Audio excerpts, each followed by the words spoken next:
Hi, I'm Stephanie Dyer, and this is Escape Into a Cause, the podcast about the people and nonprofits making Austin stronger and more connected, and helping people like you and me figure out how we can be part of that work. This week, Courtney and I toss around the idea of the tzedakah ladder, an ancient way of ranking different forms of giving. But here's the question. Does that ranking really matter? When Dr. Ruth Gottsman donated $1 billion to the Albert Einstein College of Medicine so students could go tuition-free, she didn't technically land at the top of the ladder by announcing it to all the students that she was doing so. But was anyone less inspired? Did it feel less impactful? Sure.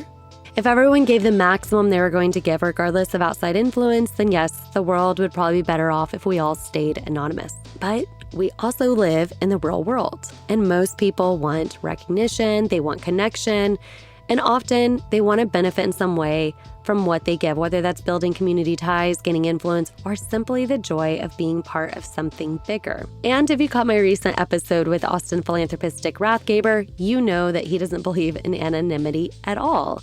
By donating $200 million back into the Austin community, he has buildings named after him.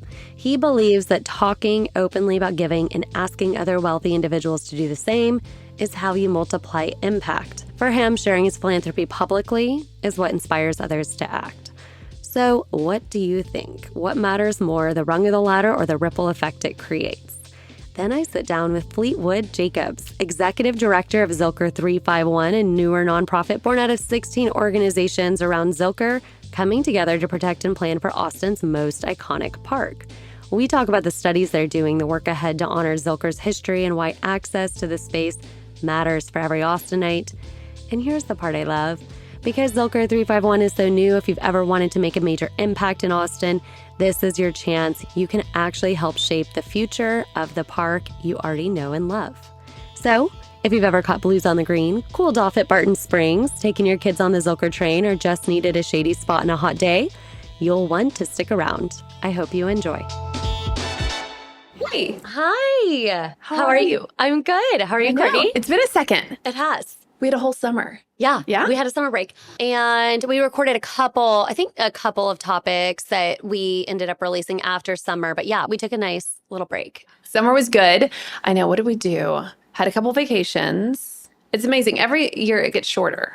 I don't know if you feel that way. Yeah, well, especially because the kids are at overnight camp now. I feel like it makes it even shorter. Yes. So we did 3 weeks of overnight camp for both of them. That's right. Yeah. We did 4 days. So we're like crawling into that area of life. Yeah.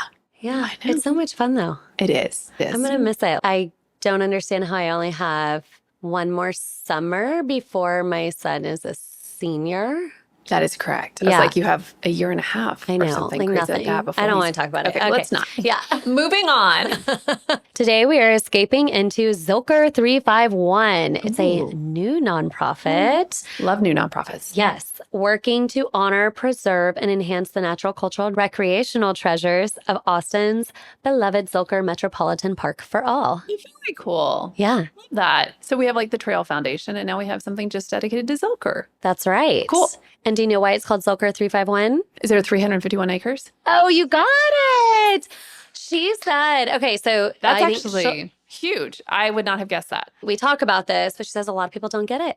Oh, Good for you, Court. I'm feeling good this morning. You should feel good. Thanks. It's so cool. They are working on access and research and sustainability and lots of good things. Well, with man, Zilker. I mean, that park takes a beating if you think about ACL every year and... Absolutely. And then Austin Parks Foundation does also partner. Oh, totally. But they cannot take care of all of Zilker's 351 acres alone because there's No. 400 parks in Austin. Oh, that's fascinating too. Yes. Look at all these facts we're learning. I know. Okay, love well, it. we already spoke with Austin Parks Foundation, so definitely listen in on that one because that's a good one. Okay, so Court, Junior League president, that is of the past. Over of the past. Year is over. You're a sustainer, I'm a sustainer in the Junior League. Yes. and you're helping with member engagement. Which I'm really excited because I started that committee under my presidency. There were a lot of people who did it, but we chose that initiative when I was president. And so to now advise as a sustainer is really cool. Good. Yeah. Okay. And then you're joining Make-A-Wish. I am. We've been talking about this for a year. I'm like, what am I going to do next? I've got to do something because I love being engaged with the community. I love volunteering. I love connecting with others, finding ways to help. And so for the past year, I've been thinking about what's my next move. And I'm really excited. A Junior League connection is on the staff at Make-A-Wish, the Central and South Texas chapter, if you will. And she introduced me to their executive director, Andrea, who's phenomenal. We had coffee. We talked about it. I talked with some other board members and they invited me to join. So I'm really excited. Obviously, I think the Make-A-Wish brand is really well known nationally, but like so many other nonprofits has these local subsidiaries or chapters.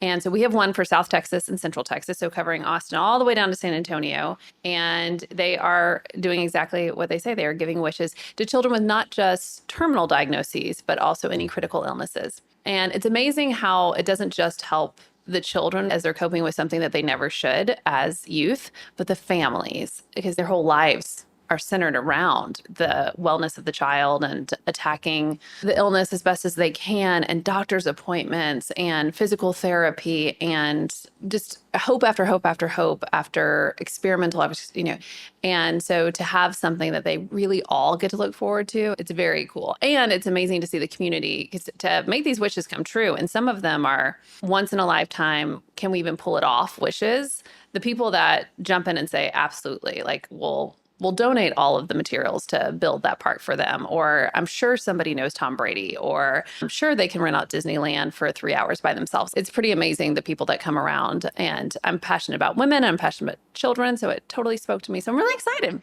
I know. And I have my orientation next week. And that's so exciting. Very cool. These families need a break and they need something to celebrate. Yes. Yeah. And so, they need a win. They call them wish parents. It's very cool. And of course, and this is the power of Austin and the power of the nonprofit community, but I joined the board and I already know 3 people. And I was on an email. I was like, you're on the board? And then someone wrote to me and she goes, oh, I heard you joined the board with my husband. And so I already know small community. It's a small community. You know what I'm realizing though, as I'm getting more and more ties to the community of giving and philanthropy and nonprofits, is that you can get in this bubble that you think everyone's philanthropic and everyone's giving their time and money. I don't know if you feel that at all. Yes. We'll actually dive into that on one of our topics. Yeah. But it's just so different than I feel like so many years I didn't see anyone I knew give. Isn't that funny? And now you see it. And now I see it. Yeah. But also it's like kind of the circles you end up being around. Or it could also be a socioeconomic class situation. Yes. So there's a lot of nuances there. Also geography, I feel like it's pretty strong in Austin. Yeah. Kind of like when you buy a car and then you see that car everywhere. You know what I'm like? You know what? That happens when I was pregnant. Yes. Yeah. You get pregnant and you're like, everybody's pregnant. So for example, I connected with this lawyer. He's a real estate lawyer. And I have colleagues who are always asking for real estate attorneys and family law attorneys. And so he and I were on the other side of negotiating a contract. And I was like, hey, I'd love to use you as a referral when people want real estate work. And so we connected probably, 5 years ago, and now circle back. And one of the Make-A-Wish staff members wrote out to the lawyers on the board and were like, hey, we've got this thing to look at. It's a lease agreement. Do any of you specialize in this, or would you be comfortable reviewing? And he's on in there. And I was like, it's so great to see you. Wait, so he was on the Make-A-Wish He's board? on the Make-A-Wish board. And so he was one of the recipients of the email asking for legal advice. And he's like, I've got this. I said, this is so funny because I was literally about to reply with your name, and here you are. Because you were about yeah, sometimes you just get an email and you're like, I just need to get this out of my inbox. Yeah. He's on it. He's on the Make-A-Wish board. And so we're reconnected again. So it's lovely. And again, we've talked about this, but you do it for altruistic reasons. And there are some selfish reasons. It continues to build my professional network. Yeah. Okay. So talking about maybe altruistic versus selfish reasons, we've dived into that many times. Yes. Have you heard of the 8 levels of charitable giving that comes from the medieval Jewish philosopher Maimonides? Maimonides?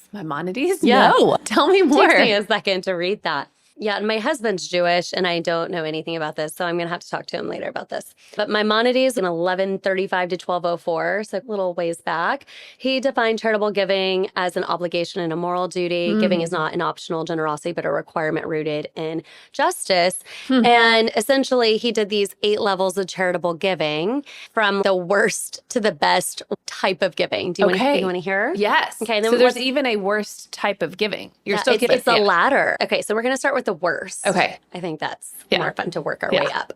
When the gift is given grudgingly is number 8. Oh, yeah. Like you don't want to give it. I know. You're doing it involuntarily. Right. Yeah. Okay. I can appreciate that's at the bottom. I can as well. So given grudgingly or given reluctantly, the lowest level a person gives but does not do it willingly. They do it with resentment. Okay, they're forced. Sure.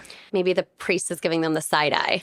Right. Like I'm holding that bowl out and you're going to put something in it. Yeah. And then the second lowest is giving less than is fitting, but cheerfully. So I've seen it said so you 2 different ways. Could be giving more. Yes. You're choosing to give less, but with a smile on your face. Give it willingly. Yeah. Okay. But not as much. Yes. They could have given more. Yes. Maybe that's why they're smiling. Yeah. They're keeping some in their pocket. Exactly. Number 6 is when the recipient has to ask for help. You give after being asked, as opposed to seeing the need and approaching with help before having to be asked. We give after being asked. So we have to be asked and responding. That's right. You are not proactively looking for the need and addressing the need. You are waiting, sitting back, waiting to be asked. That's right. Yeah. I'm with you. 5, of course, is proactive. You are not asked. Yes. You see the need and you respond to the need without anyone making the phone call. That's right. Got it. Okay. So this is where I think it gets more interesting. Okay. So number 4, when the recipient knows the donor. Oh, interesting. We talked about that a lot. Yeah. So anonymity. So if you give without knowing the recipient, but the recipient knows the donor. Oh, no, that's interesting. interesting. So when someone wealthy donates publicly, the recipient knows who to thank, but the donor giving is still somewhat tied to recognition, but they don't have to know the recipient. I think the idea here, which he goes into a lot, is preserving dignity of the recipient. Oh, totally. That's a really interesting topic, I think, right there. Yeah. Michael Dell gives to the Salvation Army. The Salvation Army gives directly to individuals. So he doesn't know the recipient's receiving. He just knows that they're out there, that the Salvation Army does good work and trusts that they will get into the right hands. Exactly. Yeah. Yes, exactly. And that's where nonprofits serve as a really good middle ground where they preserve the dignity of the individuals that they're giving out to. Yes. Yeah. And so number 3 is when the donor knows the recipient, but the recipient doesn't know the donor. So this really does speak to the anonymous giving. So I want to be anonymous, and I've done this before, and I'm no one famous, but a family's struggling, and I know they're struggling, and I have either left food, left cash in an envelope. Like, they don't know who it's from.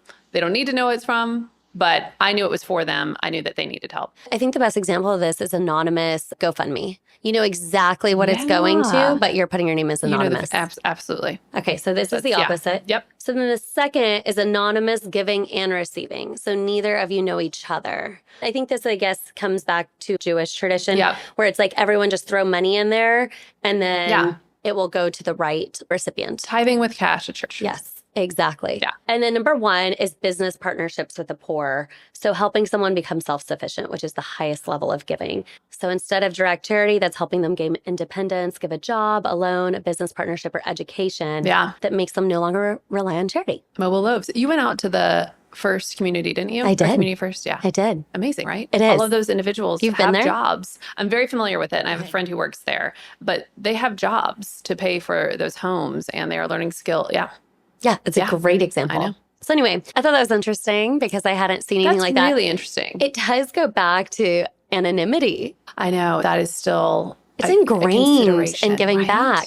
And I have so many thoughts about that just because I feel like we do have to accept that we live in a world that is self-serving. Oh, 100%. And I think every time we say you need to be anonymous to be at the top of the giving chain, I just think we're no longer encouraging giving back. I totally agree. And here's the deal. Just get on the ladder of the giving chain. Because what they don't even address are the people who aren't on the ladder. They're not giving it all. Willingly, unwillingly, like they have just not chosen to do that as part of their life and as part of their existence in this world. And so be on the ladder somewhere. Be on the ladder. Yeah. You heard it from Miss Courtney Dickey.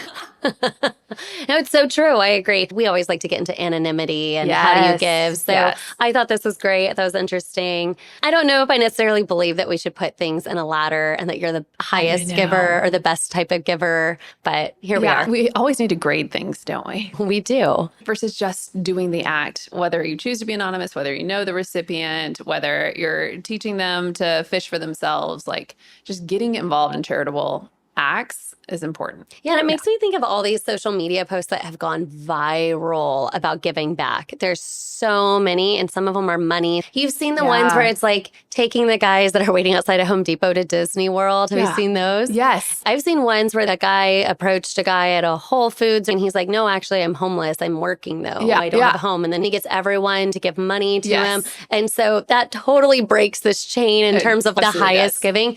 And I don't know, people have mixed thoughts about, is that social media clout or is that really good? I don't know. Yeah. I can't speak to that, but it seems like it still benefited someone greatly. Great point, Steph. Like at the end, are you making someone's world a little bit better, their life a little bit easier? And I think when you think about social media and the pickup truck going around and saying, do you need work? And instead going to Disney World, those individuals are on camera, their faces are on camera, their situation is public now. And so it also goes back to the dignity question. It goes back to the dignity and actually makes you think, and that's why a lot of people are conflicted. Yeah. But it's interesting because those posts get, I purposely looked at them before this. They get 5 million likes and people love it. Yes. But then there's some people throughout the comments, does this person really need to be on camera? Those commenters are kind of going through this ladder. They maybe got to enjoy a day that they couldn't otherwise afford. And you've sort of obviously gotten a lot of attention for this. They are now known. Their anonymity is a little bit compromised. Perhaps they wanted to be a little bit more anonymous. So yeah,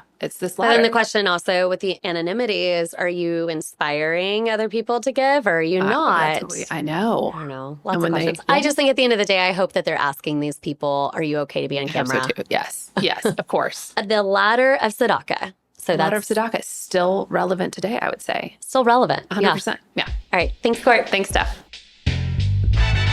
We'll be right back. Escape into a Cause is sponsored by Nightlight Insurance Agency. You know how a nightlight gives you comfort and peace of mind in the dark? That's exactly what Nightlight aims to do. Guide you through life's uncertainties with personalized insurance for your home, auto, business, and more. Nightlight Insurance strives to provide its clients the best coverage at the best price without sacrificing on customer service. Here's what one client had to say. Nightlight was able to lower our car insurance significantly, answered all our questions, and returned our calls promptly. Very professional, would highly recommend. So it's no surprise Nightlight has a 5-star rating on Google.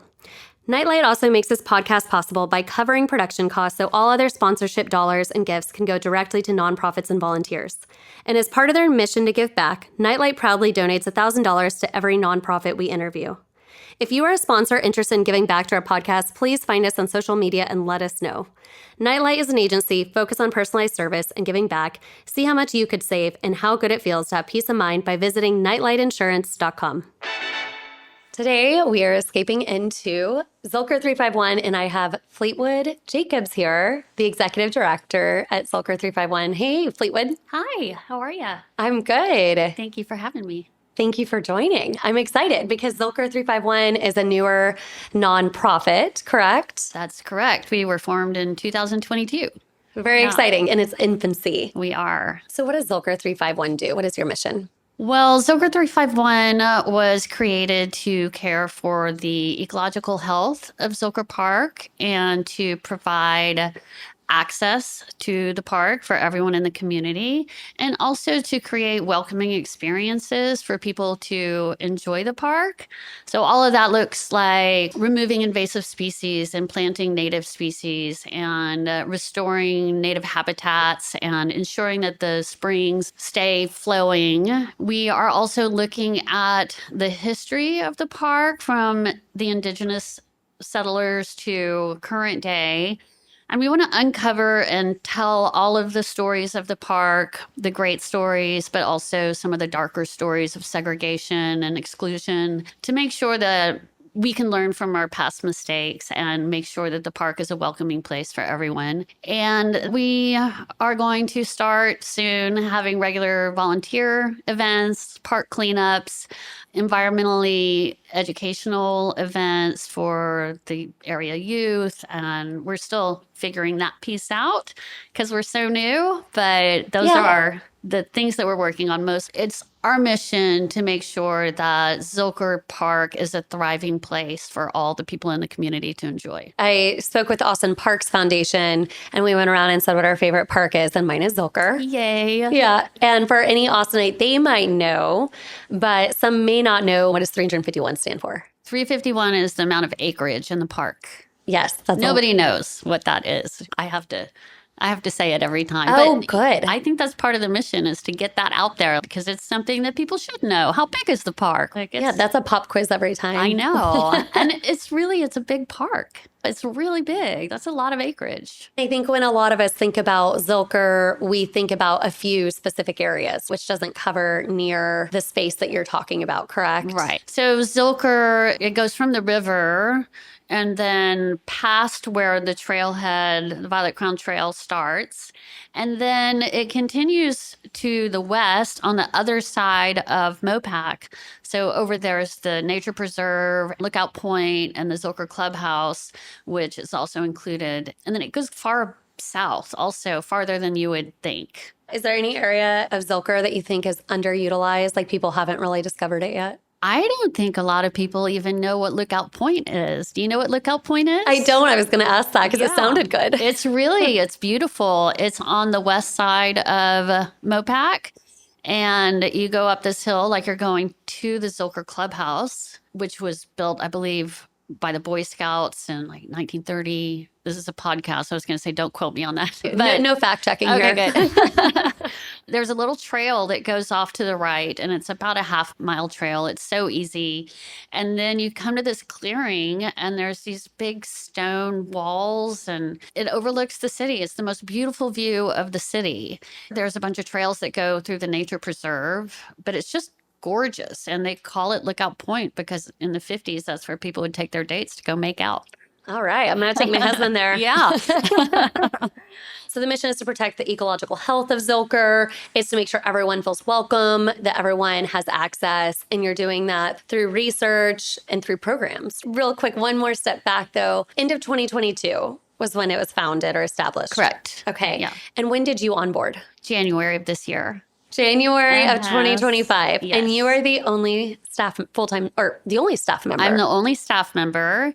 We have a really active board, which is great. They're very involved and they believe in it so much that sometimes I'm just amazed that they call me and they're like, do you need anything? I've always worked in places that had good, strong boards, but never have I felt this amount of passion from almost all of the board members. So it's really great. You're really the startup of nonprofits, and that's overseeing kind of the crown jewel of Austin. Yeah. So that's exciting. No pressure. Yeah, no pressure. But also, this is a great time if, say, listeners or anyone out there in Austin that really wants to go make a difference. This is from the ground up. Right. Yeah. Yeah, that's exciting. Just curious, your board members, what kind of backgrounds do they have that they're so interested in this project? Well, our board chair, Mike Canati, I would say is the most passionate. He began the organization and he just stepped down from the chair position at Barton Springs Conservancy, which is another nonprofit organization that he started. He's an attorney. He has a real job. He's just doing this because he really believes in protecting the park and the springs, and he spends so much time on it. All of our other board members are similar. Zilker Park, Barton Springs, it's a passion for a lot of people. It's such a majestic and magical place that speaks to the heart of our community. And it's been around. The springs have provided water and food for people for hundreds and hundreds of years. And people are still at the park enjoying it. And the park will be around for hopefully another 100 years. And our board and myself are really trying to work toward making sure that the legacy that we leave for our children and the next generation of Central Texans have a park that continues to thrive and is maybe even in a better place than it is today. Right now, ecologically, it's overrun with invasive species. 321 of the 351 acres are within the Barton Springs segment of the Edwards Aquifer Recharge Zone, which is extremely important to our water supply, but it's also where the inflow to Barton Springs comes from. And the area is not being stewarded in a way that will protect the water supply that we needed. This is protecting the ecological health, Right. and this is going to the background about why some of your board members and the founder Right. and you Yeah. are so passionate about this. about it. Mhm. Yeah. I've spoken with Austin Parks Foundation. I've also spoken with Pease Park Conservancy. I'm friends with Allison Johnson over there. Y'all are probably going to have to partner, I believe, with the city, I'm sure, with the parks, and then as well as Austin Parks Foundation. Is that right? Yes. In fact, Colin Wallace from Austin Parks Foundation is on our board. So another passionate parks person right there. That's wonderful. I love to hear how the board is excited and passionate. Can you tell a little bit, since this is so new, what is the origin story of Zilker 351? A lot of people might remember when the city of Austin was going through the Zilker Park vision planning process.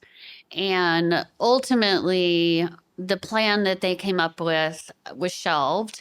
But during that process, they were reaching out to community groups, and they pulled together all of the organizations that work in the park, like Austin Sunshine Camps and the Botanical Gardens and Umlauf Sculpture Garden. At that time, I was with Hill Country Conservancy, which is an organization that works in the park because they are building and maintaining the Violet Crown Trail. We all got together. We called it the Zilker Collective Impact Working Group to talk about what the park needed. The city felt like the people who are in the park working every day have a direct line to the community members who are using the park on a regular basis and kind of have our finger on the pulse of what is happening in the park and what the park needs. Some of the advice that we gave was really simple. You can't put the Frisbee golf baskets there because they're too close to the sunshine camps and a kid might get bonked in the head. You know, really, this whole area is not being taken care of, and we need to improve the ecology of the park. So the best thing that came out of the vision plan, in my opinion, is that for the first time, all of these groups that work in the park got together and started realizing that there are a lot of spaces in the park that are not being cared for. And therefore, they thought it worthy of creating a new nonprofit to care for the in-between spaces of the park. And when I say in between, I mean literally, physically in between, but also metaphorically. What is not happening in the park? For example, that's part of our access piece is there's not a whole lot of wheelchair accessible parking spots in the park. There's not a whole lot of signage, especially safety signage that's translated into Spanish. And so is the park really accessible? We think maybe not. And so that's part of the in-between spaces that nobody really has their eye on. Of course, the city of Austin does a fantastic job. The Parks and Recreation Department have an amazing staff. They work very hard, but they have over 300 and something parks in the city that they have to oversee. And so I think that their main focus in the park is the areas that people are using all the time. So the parts that people aren't using get overlooked, I think. And again, I'm not throwing stones. It's not anybody's fault. It's just how it is. Mike Canati and some other people got together and formed the nonprofit to care for the in-between spaces of the park. And here we are. I liked how you brought up the other aspects of access, which is that you might be in a wheelchair. When I go there, I actually don't see that many handicap spots in certain areas. Right. Or like you said, signage in Spanish. I think you also mentioned, we chatted once about Braille or... Right. This Texas School of the Blind is in Austin. And so people come from all over the state to go to school. The visually impaired school is here. And there's almost no accommodations for the visually impaired population in Austin. I know because I used to work for Hill Country Conservancy that they're building the new trailhead and they are going to make it wheelchair accessible and The signage will be translated, and I think that's fantastic. I don't think it can stop there. I think the whole park needs to be accessible for everyone in the community. I love that. Access, that seems clear to the average person, but y'all are also performing studies. Can you speak a Right. little bit to that? So we have hired a historian to study the history of the park, like I said, from the indigenous populations to now. And we want to tell all of the stories of the park. Through that research project, we will be creating a timeline on our website that has the stories, and we'll be calling out 3 different areas. That is the history of access, the ecology of the park, and then humans of Zilker Park. I got this idea from, I don't know if you've seen the website Humans of New York. Oh, I love Humans Yeah, of New it's York. great, isn't it? It's so good. So I wanted to do the same thing with Zilker Park. I wanted to have a social media project called Humans of Zilker Park. But I want to include a lot of the people who were important to the park throughout history, as well as the people who are using the park now. I think it's important that we understand the history and recognize it, warts and all. That's our history project. We're also doing a research study to understand the current barriers to access. So the parking, the signage. For example, I know that Austin Sunshine Camps would really love to have a wider driveway so that the kids that go to camp there, they have a drop-off place for them. And so he's just going to be talking to everyone and trying to find places that we can improve it and make it more accessible for everyone. I've also interviewed David at Austin Sunshine Camp, and we volunteered there recently, and we love what they're doing over there. It's such an amazing organization. I love them so much. They're doing such great work. I go to their members' luncheon every year, and every year I'm like, I'm not going to cry. I'm not going to cry. But they make me cry every time because their stories are just so beautiful. It's so good. Yeah. And when my son and I volunteered, it was so much fun, like hanging out with the kids. I was Yeah. like, oh, this is volunteering. This signed me up every time. And then there was a delay in us starting whatever we were going to do. So my son, you slowly see him going off with the campers. Everyone started playing a game of pickup basketball and just watching them fun. slowly go over Yeah. to the court. And everyone was just having so much fun. I highly recommend volunteering at Austin Sunshine Camp. Yeah. And then just curious. So like other connections, we have ASC, Austin Sunshine Camp, that resides there. They have 2 campuses a little bit, one further away for the older kids and one for the younger kids is at Zilker. And then just curious, there is an organization that just takes care of the trail. Is that right? Yeah, that's Hill Country Conservancy. Oh, Yeah. okay. That is Hill Country Conservancy. Yeah. Okay. And then you have organizations like Keep Austin Beautiful that come in and help clean it up. Yeah. Okay. Yeah. So lots of communities involved. We have the 15 organizations. Keep Austin Beautiful is not one of them, although they do great work too.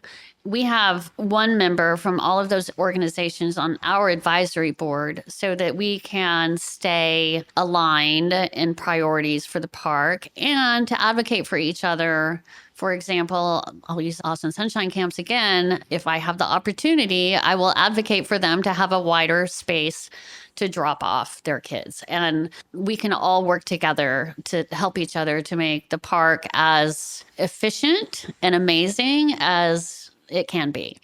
We talked about some of your various partners. What does your partnership look like with, say, the city of Austin? So the city of Austin has a great municipal nonprofit partnership program. They call it the Parknership, which is very clever. It's very cute. Yes, it's very cute. And in order to be a part of the Parknership program, you have to supply a lot of documentation. They ask to make sure that we have insurance, we have our volunteer safety procedures, we have procedures for how we do our work, and they want to make sure that we have the expertise and knowledge to actually follow through on projects. And then the projects that we submit to them need to be aligned with the city of Austin's goals. And so there's a lot of different documents that are city of Austin documents, like the Watershed Protection Plan, Imagine Austin. They're all council approved plans for the future of the city. And whatever projects that we submit need to be aligned with council approved plans. So in that way, the community has a voice in what's happening in the park. It's really a great program. This year, I believe the city of Austin is projected to have about a $33 million budget deficit. And as I mentioned before, the Parks Department has somewhere between 300 and 400 parks. And so money is stretched really thin. The best way for the city to really make up the deficit for the parks is to create these partnerships with people like Zilker 351 or Austin Parks Foundation or Peace Park Conservancy. They all have partnerships with the city, and it's been working really well. It's a model that is used across the country to fund parks. The city did a lot of research. They actually just finished a community listening project where they were asking people about funding for the parks and what the community thought was the best way to make up that deficit and to support our parks to make sure that they're all loved in the way that they deserve to be loved.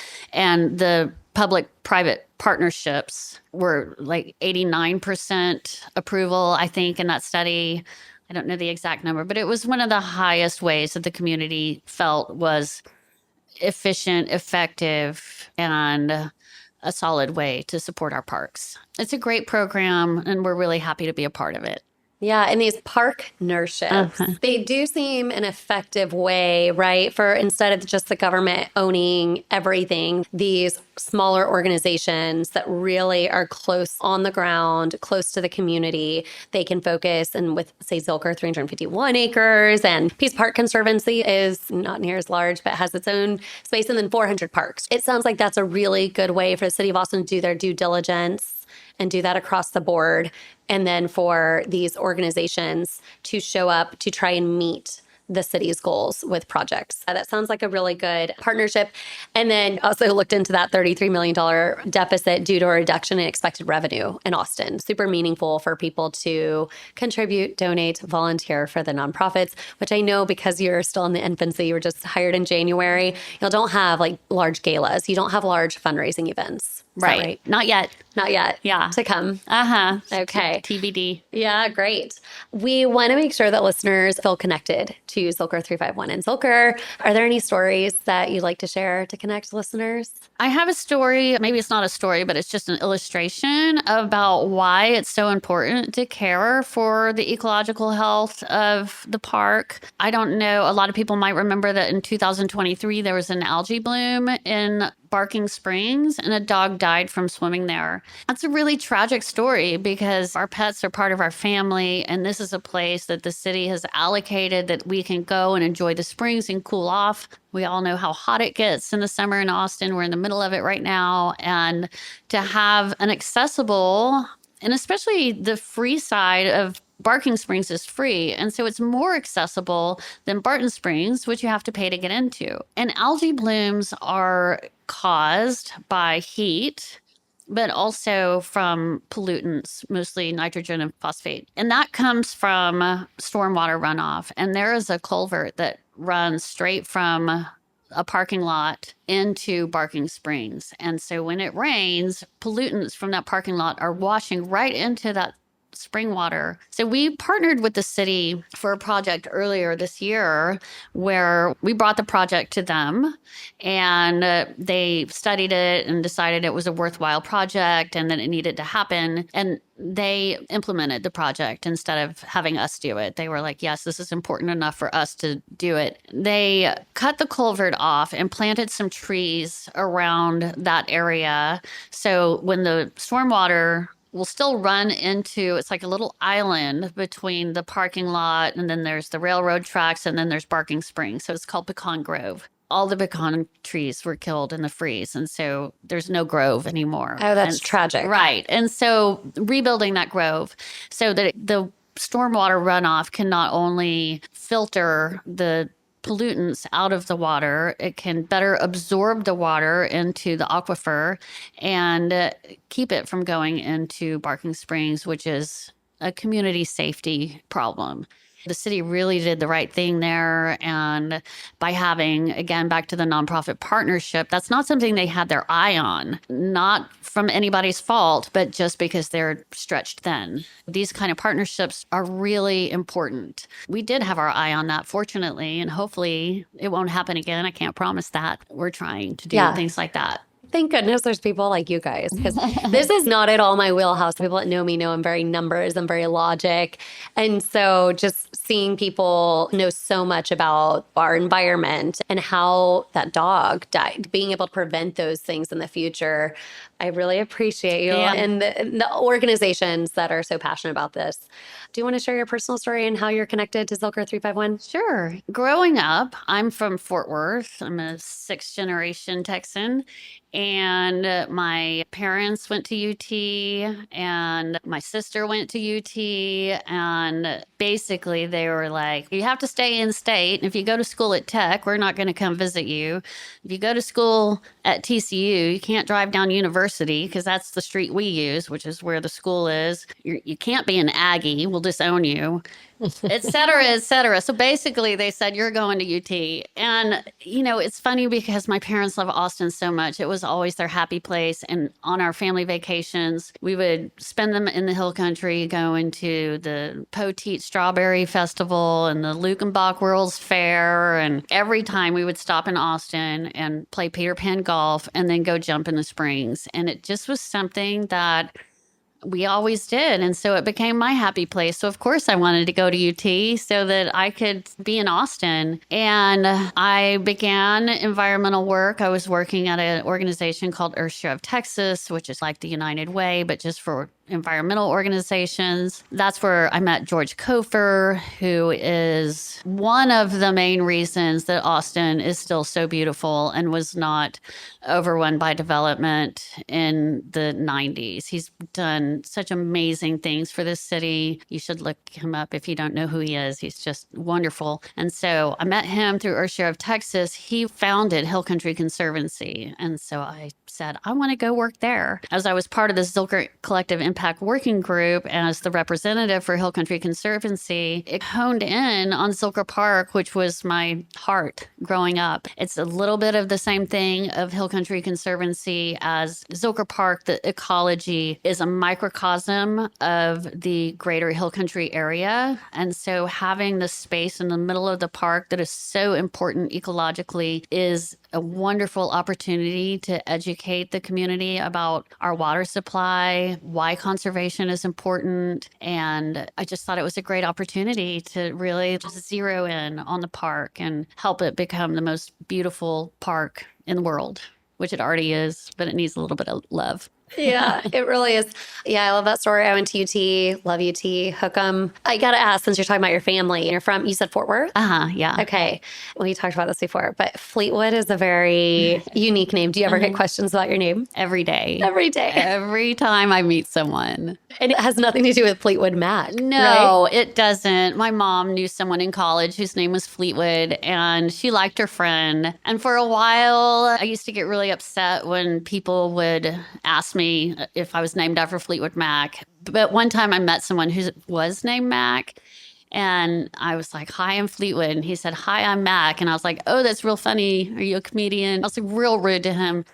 And the guy was so sweet, the nicest person you'd ever meet. And he and I got to be good friends after that. I decided that it's a natural way for people to remember my name. And so I needed to not worry about it anymore. And so I don't care. Yeah, that's funny. When I saw your name, honestly, I didn't know if you were, I guess is Fleetwood always is it a female name? And like I don't know. I did find, weirdly enough, my neighbor's cousin, turns out was the person that I was named after. We figured that out in a weird way. And she and her family, every woman in her family for 7 generations back have been named Fleetwood. And it comes from a town in England that's named Fleetwood. And that's where they're from. And all their kids have been named Fleetwood. And then I just hopped on that train. And now you know everything about Fleetwood. I do. I even wrote a story recently about what it's like to be named Fleetwood. I think you need to share that story. I will. I'll send it to you. Oh, I would love that. Oh my gosh, so good.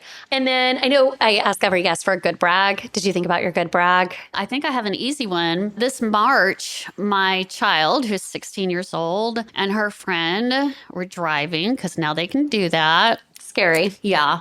And they saw a dog in the middle of the street and it didn't have a collar and she was really scared. And so they picked her up and she called me and my husband. We were out to dinner and she was like, now what? And we were like, I don't know. Let's just keep her overnight and then we'll take her to the shelter. And turns out you can't do that. Shelters are full. And like you find a dog, you're fostering. And so we did. And she was the sweetest dog. I don't know if she had ever had a home. Pretty sure she was beaten. We potty trained her and got her shots and we just fell in love. She was so sweet. I couldn't believe that someone would get rid of her. And we did all the things. We looked for an owner. No one showed up. And then we put out all the flyers and we got her adopted. And now she has a really great home with two wonderful people who have an older dog and they want a younger dog for the older dog to play with. And I think she's in the right place. And it just was really, it felt good. That's wonderful. I think some parents, if their kid brought a dog home, they'd be like, no, get that dog out of here. Yeah. I mean,